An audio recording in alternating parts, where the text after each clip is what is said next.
আজকে আমরা যুক্তিবিদ্যা প্রথম পত্রের সর্বশেষ অধ্যায় প্রতীকী যুক্তিবিদ্যা বিষয়ে আলোচনা করব ইনশাল্লাহ।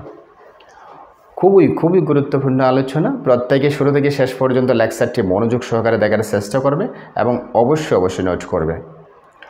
প্রতীকী যুক্তিবিদ্যা, সিম্বলিক লজিক। শুরুতে আমরা আলোচনা করব প্রতীককে, হোয়াট ইজ সিম্বল।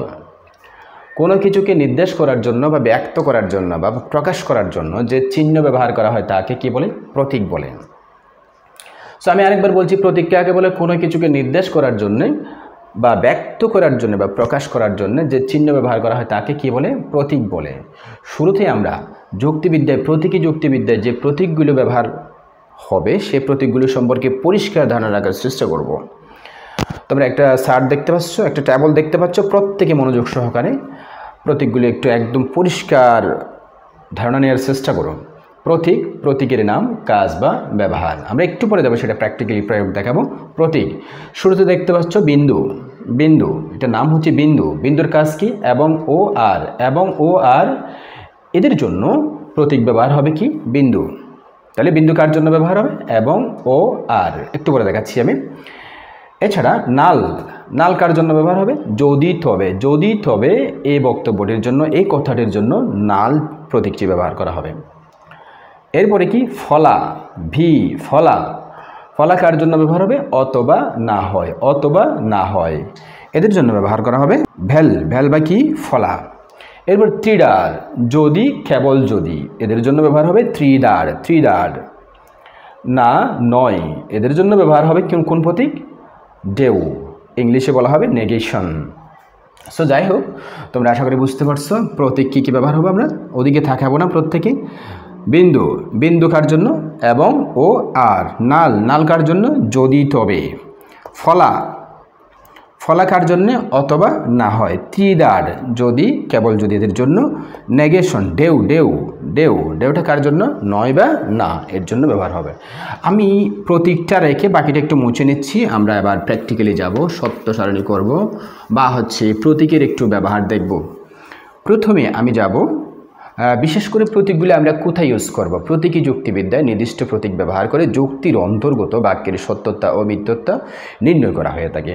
প্রতীকী যুক্তিবিদ্যায় বাক্যকে 4টে ভাগে ভাগ করা হয়েছে। আমরা সাধারণ যুক্তিবিদ্যায় 4 ভাগে যুক্তিবাক্য পেয়েছিলাম: এ বাক্য, ই বাক্য, আই বাক্য, ও বাক্য।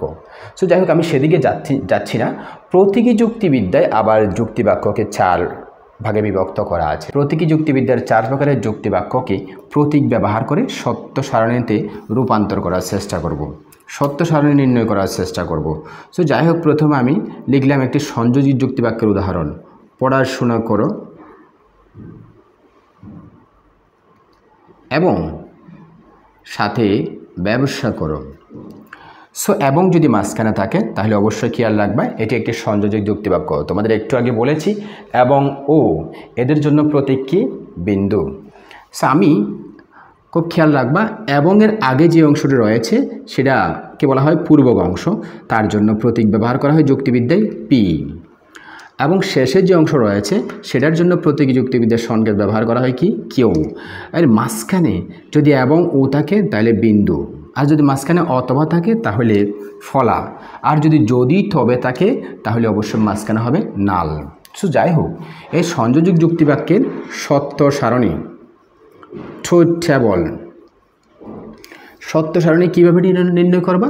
তোমরা নিচের দিকে 5টা সারি করবে, 1 2 3 4 5, 1 2 3 4 5, আর পাশাপাশি 3টা বক্স করবে। আর প্রথম সারিতে কি দিবা? শুরুর করে দিবা হচ্ছে পি প্রতীক, এরপরে দিবে কি? কিউ প্রতীক, শেষে ফলাফলটা কি? এটা এবং থাকলে কি? বিন্দু, ফি বিন্দু কিউ। এরপরে বাকি ঘরগুলো কীভাবে সাজাবে তোমরা? প্রথম 2 ঘরে টি দিবা, এরপরে 2 ঘরে কি দিবা? এফ। প্রত্যেকটা সত্য সারণী করতে এইভাবে হবে। টি মানে ট্রুথ, টি। এফ মানে কি? ফলসের এফ। এরপরের ঘরে কি দিবা? টিএফ। এই 2 ঘর প্রত্যেকটা যুক্তিবাক্যের ক্ষেত্রে একই রকম হবে। সত্য সারণী নির্ণয় করতে গিয়ে শুধু ফলাফলটা ভিন্ন হবে। যে আমি আরেকবার বলছি, টিএফ, টিএফ।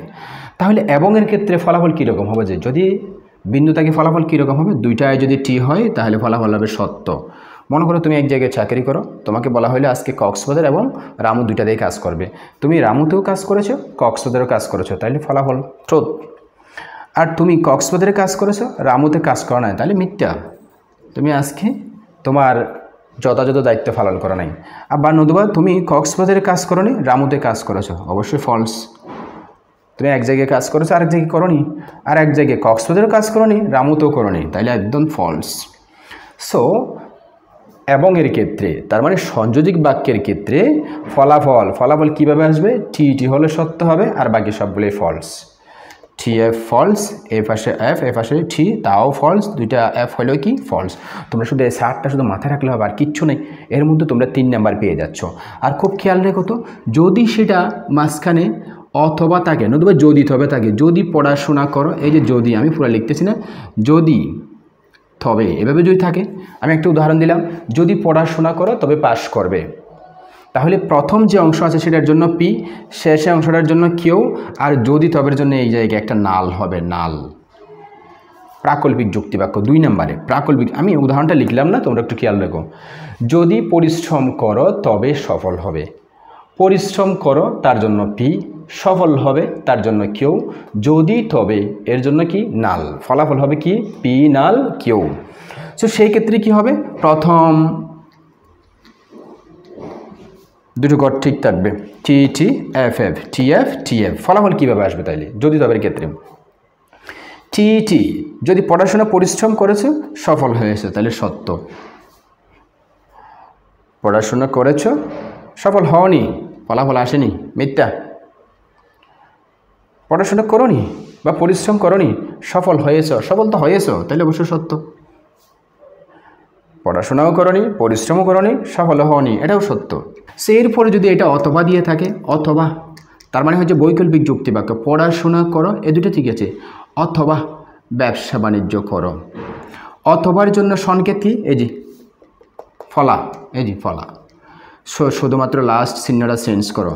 প্রথম অংশের জন্য পি, শেষ অনুগার অংশের জন্য কিউ, এবং ফলাফল হবে পি ফলা কিউ। অথবার ক্ষেত্রে রেজাল্ট কি আসবে? শুধু রেজাল্টটা চেঞ্জ হবে, যার বাকি সব ঠিক থাকবে। রেজাল্টটা চেঞ্জ হবে, আমি পরের ক্লাসে ইনশাআল্লাহ সবগুলো একসাথে দেখাবো। সো রেজাল্টটা চেঞ্জ হবে, সো সব এগুলোতে বসাই দিলাম। রেজাল্টটা কি আসবে? টি। পড়াশোনা করো অথবা ব্যবসা করো, পড়াশোনা করেছে ব্যবসা করেছে, সত্য। পড়াশোনা করেছে ব্যবসা করে না, অথবা বলছে যে কোনো একটা হলেও সত্য, যে কোনো একটা সত্য হলে সত্য আসবে রেজাল্ট। তাহলে এই মনে করো পড়াশোনা করেছো ব্যবসা করোনি, তাও সত্য, অথবা যে কোনো একটা করলেও চলবে, দুইটা করলে ভালো, ঠিক আছে। পড়াশোনা করেনি, নতুবা ব্যবসা করছে, এটাও সত্য। পড়াশোনাও করতেছো না, ব্যবসাও করতেছো না, মিথ্যা। আশা করি তোমরা আজকের ক্লাসে যুক্তিবিদ্যা প্রতীকের ব্যবহার সম্পর্কে মোটামুটি ধারণা পেয়েছো। আরেকটা কথা মনে রাখবে, যুক্তিবিদ্যায় প্রথম প্রতীকের ব্যবহার করেছেন অ্যারিস্টটল, যেখানে অ্যারিস্টটলকে প্রতীকী যুক্তিবিদ্যার জনকও বলা হয়ে থাকে। পরবর্তী ক্লাসে ইনশাল্লাহ আরও পরিষ্কারভাবে লেকচারটি উপস্থাপন করা হবে। তোমরা মোটামুটি যতটুকু ধারণা পেয়েছো একটু বইয়ের সাথে সাদৃশ্য রেখে নিজেরা বুঝে নেওয়ার চেষ্টা করবে। আজ এই পর্যন্ত, খোদা হাফেজ।